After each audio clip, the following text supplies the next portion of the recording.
You're watching CBS 8 Mornings at 6.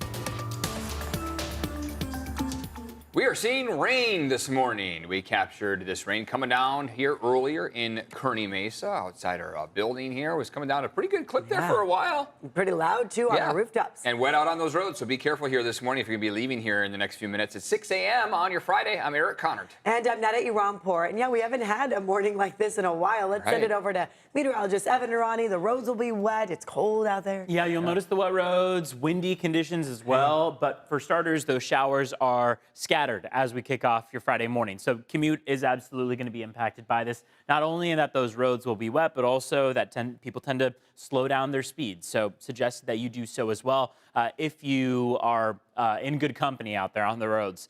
We are going to be seeing those showers persist all the way through the morning. We'll get a little bit of a break by the afternoon. And then this evening, those showers will repeat themselves. Temperatures are cooler than normal in the low 60s across our inland valleys, mid 60s along the coast. Yesterday, we were in the 70s. And the mountains are dropping down to the 40s for the afternoon. So bring a jacket with you, with a hood, and maybe even an umbrella. Things are going to stay light in terms of our accumulations, but this is still one of those days with just those scattered showers throughout. Coming up, we'll talk about when we see all this wet weather tapering off. Back to you. This morning, we now know the names of the married couple killed downtown and the suspected gunman killed at a shootout with police. CBS 8's Chris Groh joining us live downtown now with new information on what led to all of that. Chris, good morning. Yeah, good morning. And it turns out that all three were actually due in court, which is just about a block or two over here as we are on Union. And now, after that shootout occurred, after they were killed here in broad daylight, there is now a memorial right next to the scene. We did hear from witnesses that were actually at the scene of the shootout between 26-year-old Christopher Farrell, the gunman, as well as police. Take a listen to what they said. Put the gun down, and then just a firefight started, and I just jumped the fence.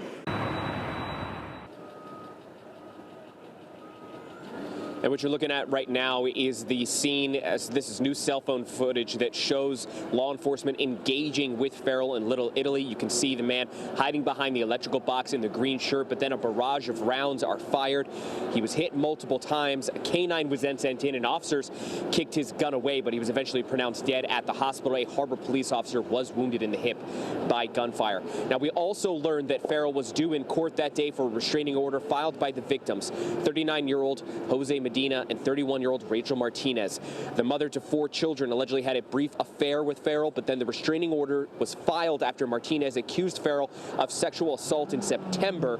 Farrell was arrested, but criminal charges never came because of insufficient evidence. We stopped by his home in Paradise Hills and spoke with neighbors. Here's what one of them told us. Ever had any problems with him? No. Police there or anything? No, not at all. He just kept to himself, parked his car right across from his trailer, and then walked in his trailer and never heard a peep from him. Now, we also learned that Farrell was a contracted security officer for MTS, but he was fired and his work firearm was confiscated after those sexual assault allegations came to light. Of course, we're still waiting for further updates to this story and doing our own research and digging into our own files here to learn a little bit more. But for now, we are going to send things back to you, Eric and Netta. All right, Chris, thanks for all the updates there. This morning, 3 people are under arrest in connection with hate crime attacks in Hillcrest. Several people were hurt in these pellet gun attacks. We've been telling you about these. They happened back in May and September. It's unclear if both are connected. Now, these 3 suspects, all 19 years old, are being accused in the September incidents. Police say license plate readers helped them identify the suspect vehicle. Today, a House Ethics Committee is set to vote on whether to release a report looking into a range of allegations against former Representative Matt Gaetz, including sexual misconduct. President-elect Donald Trump has nominated Gaetz for Attorney General. He resigned from Congress hours after the nomination. Gaetz has denied any wrongdoing. Meantime, Trump has named Robert F. Kennedy Jr. to be the nation's next health secretary. He's pushing to combat chronic disease and clean up the nation's food supply, but his calls to remove fluoride from public drinking water and criticisms of vaccines have raised concerns among public health experts. And now, starting this morning, watch out for the Sea of Pink. Yes, it will be moving through San Diego with thousands of people on this mission to end breast cancer. CBS 8, once again, a proud supporter of the Susan G. Komen 3-day walk. And CBS 8's Regina Yarita live at the Del Mar Fairgrounds. That's going to take place rain or shine, right? They're proud out there to be walking. Yeah, that's right. Rain or shine, we're going to see so many women. We're already seeing so many men and women here with their pink. They're checking in right now. I know it's pretty chilly, but once the walk starts, right, and they start walking, they start jogging, they're definitely going to just be here supporting each other, raising awareness for breast cancer.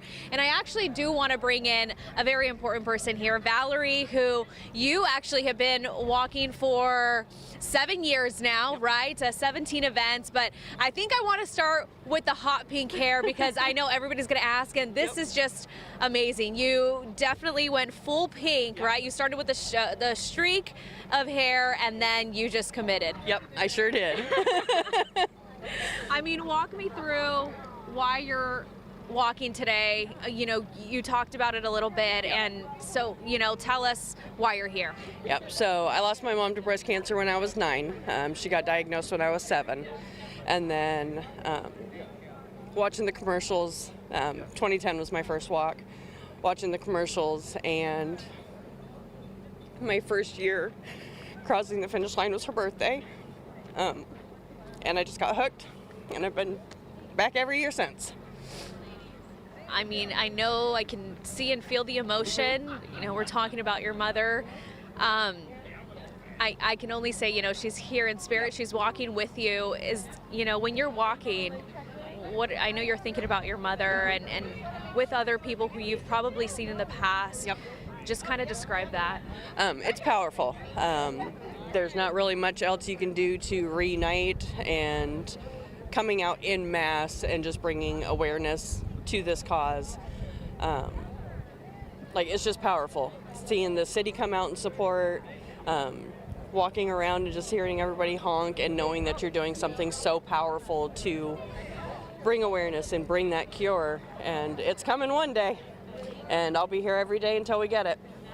And this year you're part of the crew, Yep, I am right? part of the crew. What is that like, or what do you think it's going to be like? You know, because now you're supporting other Yes. women, other people who are participating, and it's probably their first time. It's a little nerve-wracking. Your Yep. first time. Yeah, first time is definitely a little bit rough. You don't quite know what to expect. You think you trained enough, and you learn you didn't quite train enough. But like being on food services, it's very powerful and overwhelming for us because we get to see you at the start of it when you're fresh. We get to see you after day 1, knowing you put in that 20 miles and you're hurting a little bit. You get a good night's rest, and then that next day, same thing. You get to see the little bit of pain that you have from that walk, but knowing that you're making such an impact and a difference, like, it's a good feeling. And just seeing everybody along the way and being able to cheer them on. Valerie from Seattle, traveling all the way from Washington. Yep. Thank you so much. You're brave for sharing your story, and we're here all to support everyone. Eric and Netta, I just want to say, whether you're a supporter or a survivor, we all play a part here, and I'm so excited to be covering this all morning. I'll send it back to you. Yep, Yeah, got so your many pink on. stories making us cry over here, Oh, Regina. man. Ay, ay, ay. All these interviews have been so Yeah, emotional, they have, of but course. also inspiring. Yeah. They get out there and they keep the message going. That Sea of Pink, looking forward to seeing that Right. today. The hope they have to. Yeah. Regina, Right.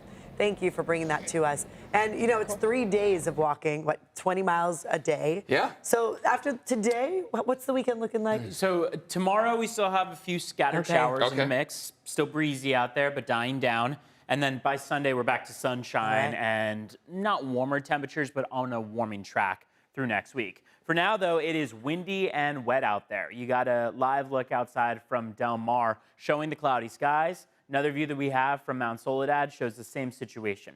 We do have expectations of a little bit of blue in the sky by the afternoon because these showers are going to take a little bit of a break toward the afternoon.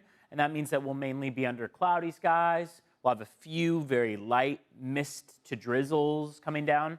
And then we'll have a little bit of a pickup in that activity from tonight into tomorrow, which is going to be more scattered showers, a couple hundredths of an inch at a time coming on shore. So sunrise, 6:19, about 10 minutes from now, we'll be able to kind of see some of that blue coming through. Temperatures out the door right now are chilly in the 50s. Now, the cloud cover has helped to keep these temperatures a bit more uniform. By the afternoon, though, they're barely going to warm up to the 60s. So that's where we see the biggest impact, is that this afternoon, those temperatures will have dropped by about 10 degrees compared to yesterday. Wind speeds will have picked up dramatically. Going to pause this at about 11 to noon. And that's when we see those gusts from the coast to your inland valleys between 20 and 30 miles per hour. For the mountains and deserts, upwards of 30 and even 40 miles per hour. So very breezy as far as your wind speeds and wind gusts go. Things start to die down tonight and then pick up again for tomorrow afternoon. So that's where we see that activity in the mix, and breezy at times. We've got 4 to 6 foot waves, sets of 7-footers out there. Only weather alert in effect right now is the beach hazard statement. That's because we don't really issue any alerts based on rain. Rain is just rain. If we were to see any incredible downpours of rain, sure, we could see something related to a flash flood warning or flash flood advisory. None of that is expected at all with this rain, because this rain is going to be rather light. We're expecting, all in all, from today through Saturday with these scattered showers, a couple tenths of an inch in total. So staying on the lighter side of things. And then over the next couple days, we'll see those temperatures start to warm up from Sunday through the beginning of next week. Let's take a look at traffic. So far, your roads have been quiet because, well, it is Friday after all. But we've got a couple crashes that have just popped up. Looks like you may start to see some impacts on the northbound 805 this morning. Midspan Coronado Bridge also seeing some slight delays and stop-and-go traffic. Also want to mention that those roads are wet. So on our major freeways, you should be taking it a little bit slower out there when you see those the pooling and ponding that could be taking place across our freeways. Let's check in on border wait times, where it is a 60-minute wait at the San Ysidro Port of Entry. Should take you an hour to get across both the San Ysidro Port of Entry and the Otay Mesa Port of Entry.